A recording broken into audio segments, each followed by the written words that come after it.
So this is another part scavenging deal. This is a broken CB radio. It was a kind of cool looking one, audio Vox.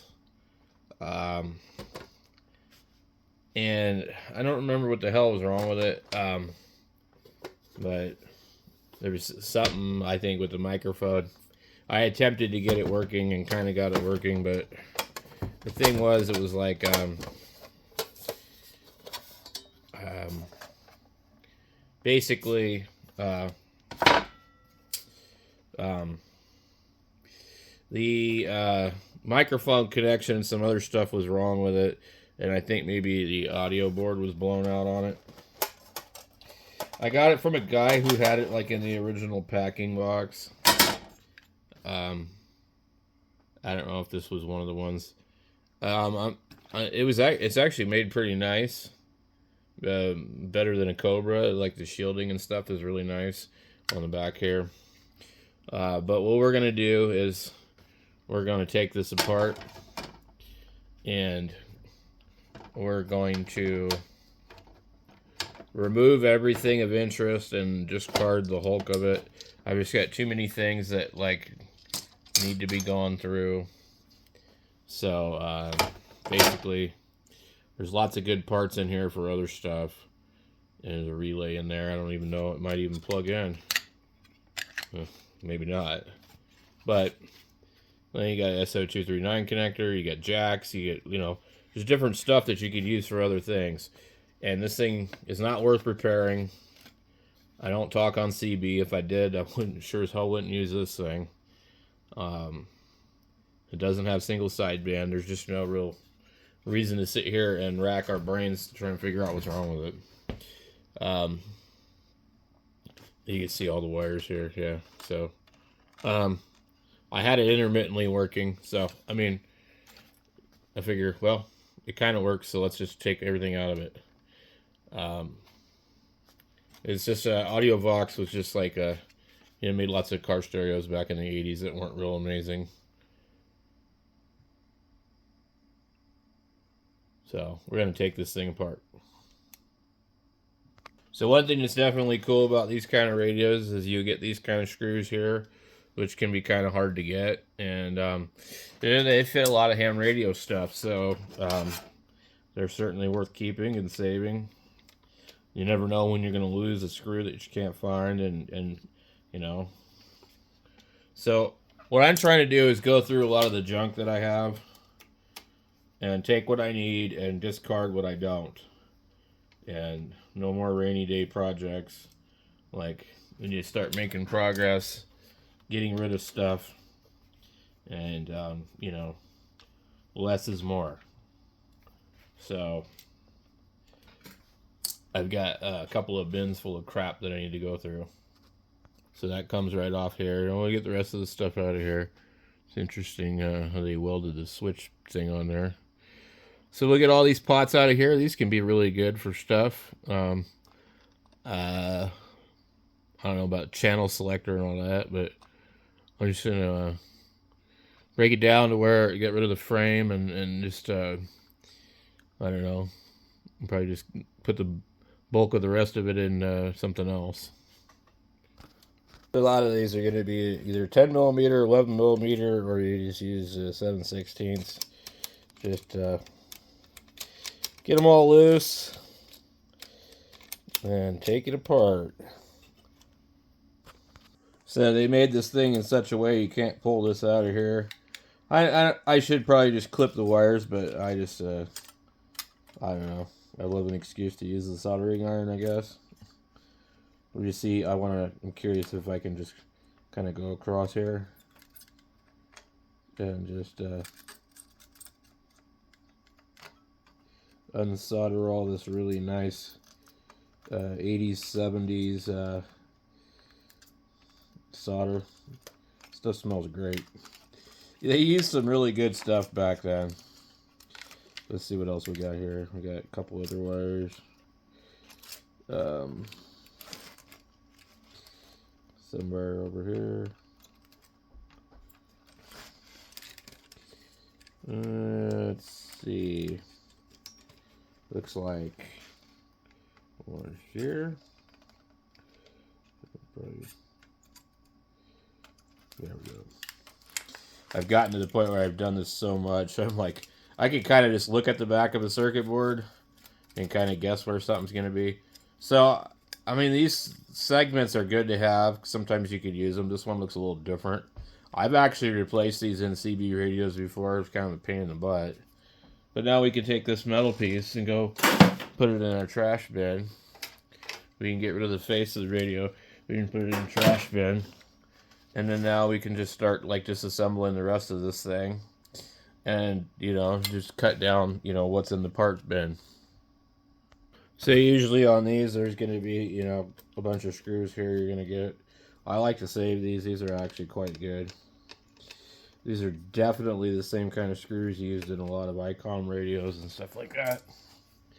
So I think that actually might be a heatsink screw. Well, we don't really care. This is a really weird design for a radio.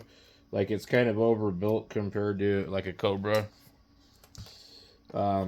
It's probably built by some company like Sharp or Hitachi or something like that.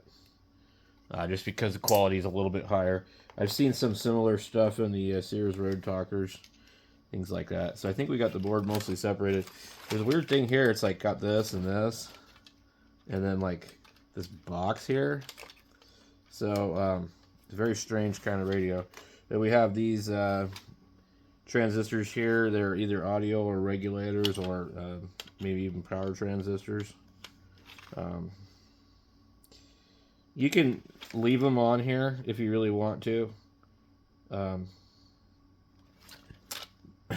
They usually have a couple of nuts on them. So I probably would take those off later. So in the case of this, like, I want to get these off of here, and then I'll probably just find a pair of pliers and come in here and just go like this. So this is like working at the salvage yard, you know? It's like the junkyard of cars. So these are good. You know, all this stuff from this time period is better than what you can buy new. So I think it's worth saving it. But what do I know? And I may never use any of this, but if I need it, it's there. And this thing's just sitting there in a box with other stuff. I got a couple of Kenwood VHF, UHF radios and stuff that I need to part out. I've got some weird race radios. So we need to get in here and remove the filter caps from the chassis, which is why I like to have a very large soldering iron, because these are very hard to remove otherwise.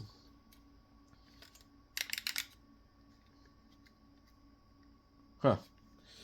Okay. We might have an issue here with this. Maybe one of the light bulbs is loose. Okay. Takes a lot of heat to unsolder the chassis stuff.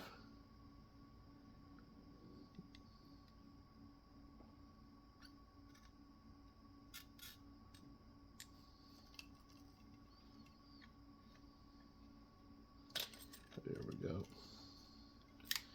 Trying to see if there's anything else that needs to be unsoldered. Probably not. So anyway, I'll have this thing apart shortly. So I don't know if there's like a final amplifier in here. We see we have a signal wire here. I think maybe it's just some kind of external filter. Kind of weird. All right, so this looks like, to me, it looks like probably some kind of filter board. It's soldered in here, but I can see down in it. There's a coil. Kind of cool. We'll check it out later. Funky looking SO239.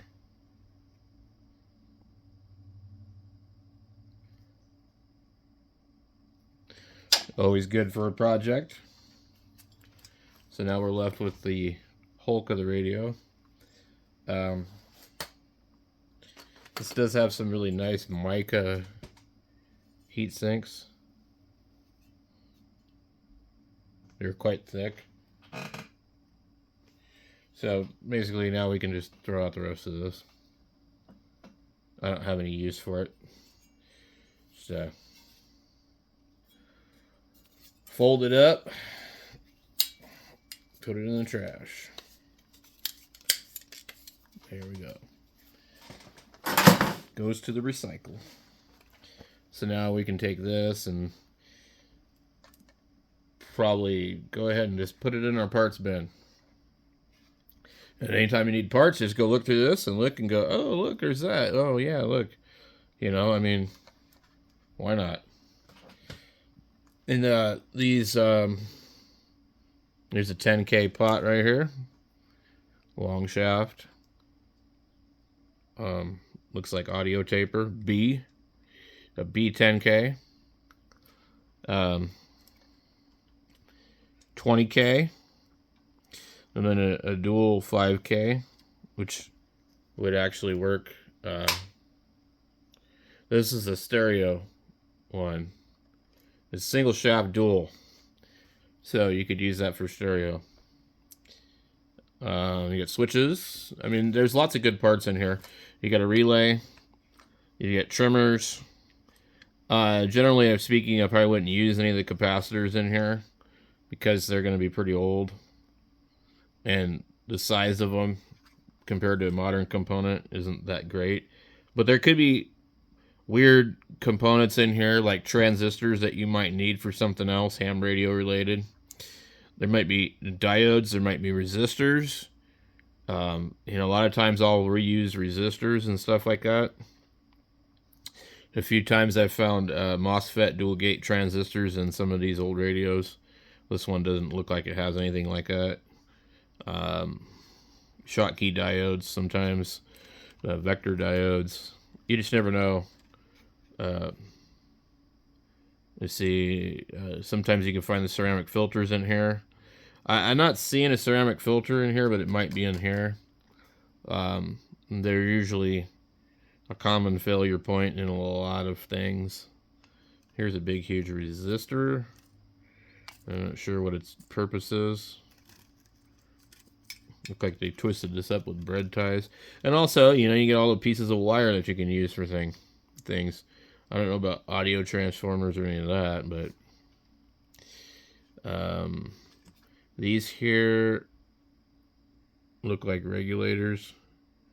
062K.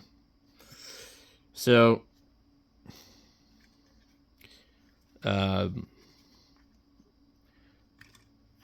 maybe I'll pop the lid off of this thing, see what's in there.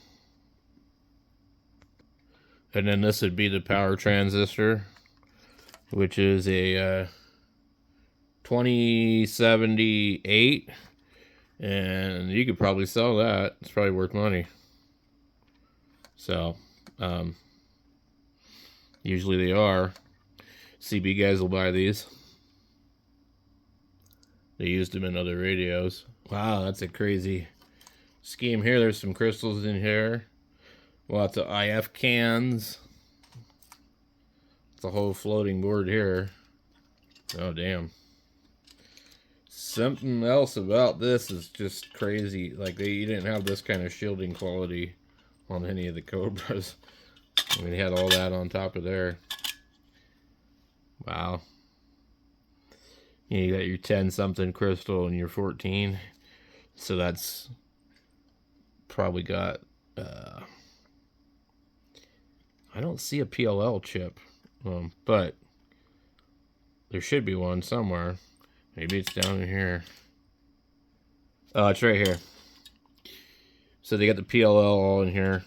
And some of those are worth money too. So if you have one of those ones like a Cybernet, you know, type of thing that the guys used in the early Cobras and stuff like that, and the Uniden Grants.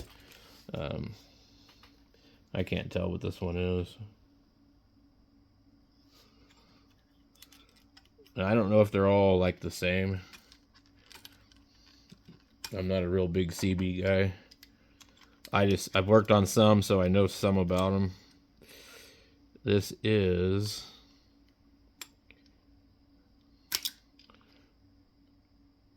an MSM 5807-6779. I think it's probably considered a 5807. It sounds like something I've heard before. But that's definitely a PLL chip, so I don't know if it's worth anything. In 14 crystal, we got a 10 crystal, 10240. That's pretty common, so this means it's probably like a normal scheme. And then a 10 695. So basically, that might be worth something, and that might be worth something, you know, to somebody that needs the parts. I don't think these regulators are worth a damn, but I could be wrong. And probably nothing else in here is really of any importance other than the pots and stuff like that. So that's it, guys. So one down, a few more to go.